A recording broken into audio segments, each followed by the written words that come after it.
नमस्कार, मैं हूँ सुशील कविग, आप मेरे साथ देख रहे हैं stories by Vik. Stories by Vik में मैं आपको एक आज स्टोरी सुनाने जा रहा हूँ। बहुत ही दर्दनाक स्टोरी है। एक 12 साल का मार्टिन मिस्टीरियस लड़का, ये जनवरी 1988 की कहानी है। वो बीमार पड़ा और वो कोमा में चला गया। जब वो कोमा में जाता है, कोमा में जाने के बाद उसको कुछ होश नहीं रहता। उसको डॉक्टर्स के पास लेके जाते हैं, डॉक्टर्स 2-3 दिन तक तो देखते हैं। अब देखिए, अगर कोमा में इंसान चला जाता है 2 दिन 3 दिन के बाद कोमा से बाहर आ जाए तो ठीक है, अन्यथा वो कोमा में रहेगा तो वो 100% डेथ पे ही हो जाता है, क्योंकि कोमा से इंसान कभी बाहर नहीं आता है। लेकिन जो मार्टिन मिस्टीरियस थे, मार्टिन साहब थे, ये कोमा में चले गए। कोमा में जाने के बाद एकदम से आँखें-वाँखें कुछ नहीं हिला रहे थे, एकदम कोमा में ही थे। अब सारे डॉक्टर्स इसके टेस्ट करते थे। टेस्ट करने के बाद मार्टिन के एक तरह से डॉक्टर्स ने एक थ्योरी निकाली कि हो सकता है क्रिप्टोकोमन मेनिंजाइटिस हो सकता है उसको, यानी दिमागी कोई बीमारी हो जिसकी वजह से ये कोमा में चले गए। लेकिन मार्टिन का ये भी थ्योरी डॉक्टर्स की मार्टिन के ऊपर कामयाब नहीं। ये कोमा में ही रहा, इसकी कोई मेडिसिन भी नहीं इसके ऊपर काम कर रही थी। लेकिन ये कोमा में ही पड़े रहे मार्टिन जी।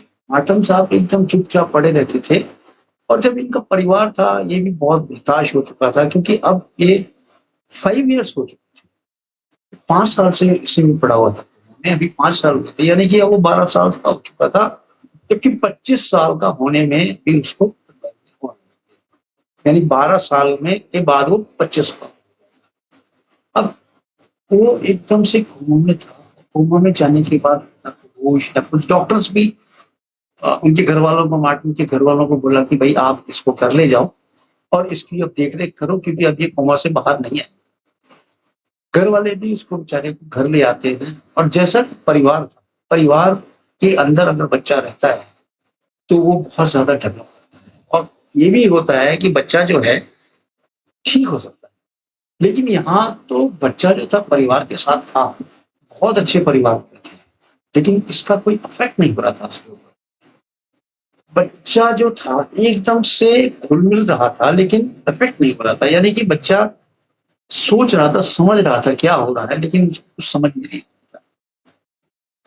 दिन बीतते गए, रात बीतती गई, बच्चा बड़ा होने लगा, उसको घरों की अफेक्शंस मिली, न मुस्कुराए न कुछ, एज इट इज।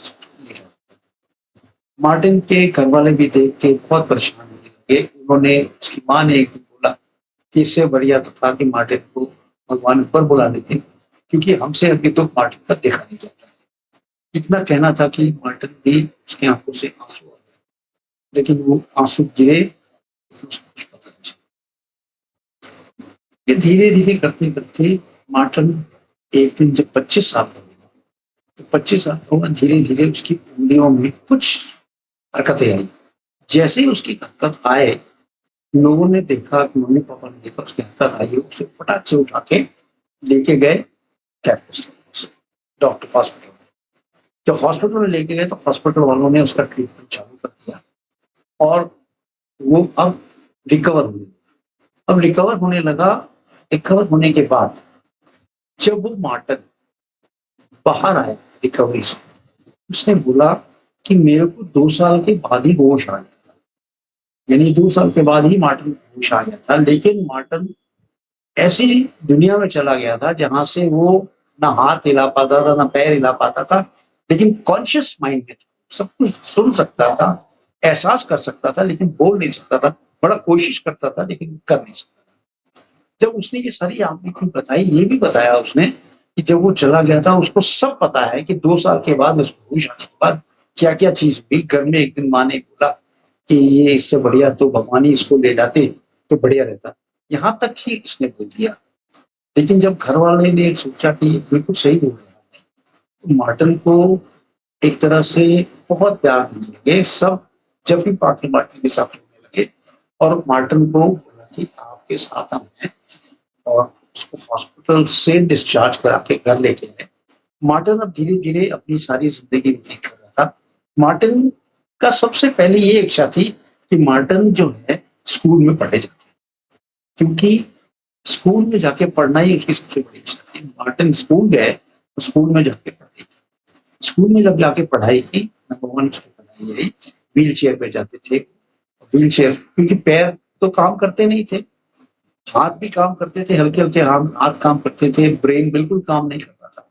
लेकिन ब्रेन भी धीरे-धीरे काम करने लगा। डॉक्टर्स ने, जो थेरेपिस्ट था, जो फिजियोथेरेपिस्ट था मार्टिन का, उसने भी इस बात की पुष्टि की कि हाँ, 2 साल के बाद मैंने इसकी ब्रेन में हरकतें देखी थी, लेकिन हमने आपको बचाना उचित इसलिए नहीं समझा कि आप लोग शायद मानो ना, तो कोमा से बाहर भी आ सकता है।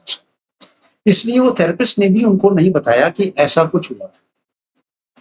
अब वो कॉलेज गया, अब खूब पढ़ाई की उसने, पढ़ाई करता गया, करता गया। पढ़ाई करने के बाद वो बहुत अच्छा पढ़ाई में हो गया। हर चीज़ों में वो अपना डिस्टिंक्शन लाता था, काफ़ी अच्छी पढ़ाई हो गई थी। In the mean time Martin ने हॉस्पिटल से भी अपना कॉन्टैक्ट रखा, अपने माता-पिता से भी कॉन्टैक्ट रखा और उसने अपनी जो एक्टिविटीज़ थी, उसको उसने अपनी बढ़ाने की कोशिश की, यानी एक्टिविटीज़ भी उसकी अच्छी होने लगी।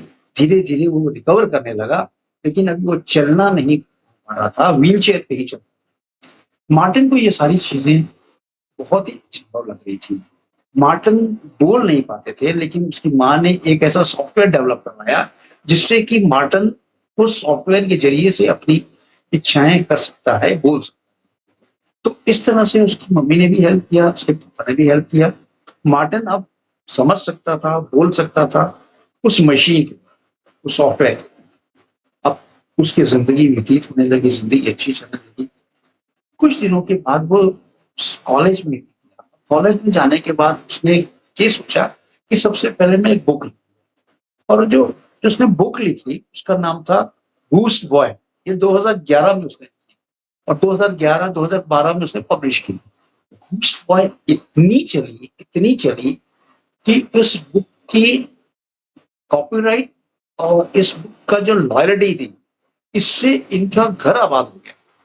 यानी कि मार्टिन के घर आबाद हो गया और मार्टिन को इतने पैसे मिले इस बुक से कि लोग उस बुक को पढ़ने के लिए एडवांस चाहते थे और एडवांस में वो बुक्स छपती थी और बहुत सारी बुक्स थी। इस बुक का नाम हुआ करता था बूस्ट बॉय। बूस्ट बॉय उसने अपनी जीवनी लिखी। अपनी जीवनी लिखने के बाद उसने दुनिया को बताया उसके साथ क्या-क्या हुआ था। इंसान जा सकता है, लेकिन इंसान कोमा में जाने के बाद भी वापस आ सकता है, ये बता दिया है। क्योंकि अभी तक तो ये थ्योरी थी कि इंसान अगर कोमा में जाता है तो 100% उसकी डेथ होती है। लेकिन मार्टिन ने इस थ्योरी को रिवर्स करके बताया कि हाँ, वो कोमा में गया था, लेकिन 12 साल के बाद जब वो कोमा से बाहर आता है, तो उसने जो अंदर की ज़िंदगी देखी थी, वो सारा व्यतीत करता है, बताता है। वो सारी चीज़ें उसने बूस्ट बॉय में लिखी, जो उसने खुद पब्लिश की थी बुक, खुद राइट की थी। राइटर भी था, पब्लिशर भी था। इस तरह से मार्टिन की ज़िंदगी भी अच्छी हो गई। मार्टिन भी बहुत अच्छी तरह से कामयाब हुआ। ये होता है कोमा से बाहर आने का और एक परिवार का जो संग होता है, परिवार जो एक साथ रहते हैं, ये एक संयुक्त परिवार की जो आप कह लीजिए मेहनत थी वो रंग लाई। क्योंकि संयुक्त परिवार अगर नहीं होता तो ये मेहनत रंग नहीं लाती। और डॉक्टर्स ने भी इसमें काफ़ी हेल्प की। जो डॉक्टर्स ने भी इसलिए हेल्प की कि डॉक्टर्स भी चाहते थे कि ये बच्चा जो है अब बड़ा, क्योंकि 12 साल से लेके 5 साल से लेके 12 साल यानी 25 साल का अब ये हो चुका था। 25 साल यानी 12 साल ये बेड पे था। छोटा-मोटा टाइम नहीं था, 12 साल तो बहुत होते हैं बेड पे। अब धीरे-धीरे करके ही इज़ राइट और अब वो बहुत अच्छा है। लेकिन अब स्पीच भी उसी से हो रहा है जिसकी मम्मी ने उसको जो डेवलप करके दिया था, जो डेवलप करवाया था सॉफ्टवेयर, उस सॉफ्टवेयर से बातचीत कर रहा है और वो अभी कई लोगों को बताता भी है कि हम इस तरह से हुआ मेरे साथ, आप लोग हिम्मत ना हारें। क्योंकि मार्टिन ने हिम्मत नहीं हारी थी। मार्टिन अगर हिम्मत हार जाता तो शायद उसकी डेथ हो जाती। लेकिन मार्टिन ने हिम्मत नहीं हारी, जिसकी वजह से आज मार्टिन जिंदा था और मार्टिन जिंदा है। मार्टिन खुशहाल है, खुश है। Thank you very much. आपने स्टोरी सुनी। ये स्टोरी थी 12 साल का जो कोमा में जाने के बाद वापस आता है, स्टोरी बताता है। आपको ये स्टोरी कैसी लगी आप बताएं और चैनल स्टोरीज बाय बिग को सब्सक्राइब करें, चैनल को सब्सक्राइब करें, पेज को लाइक करें, वीडियो को लाइक करें और आप कमेंट बॉक्स में जाकर जरूर कमेंट करें आपको स्टोरी कैसी। इसके लिए हम आपसे विदाई लेते हैं। खुश रहें, आबाद रहे। जय Hind. Thank you very much.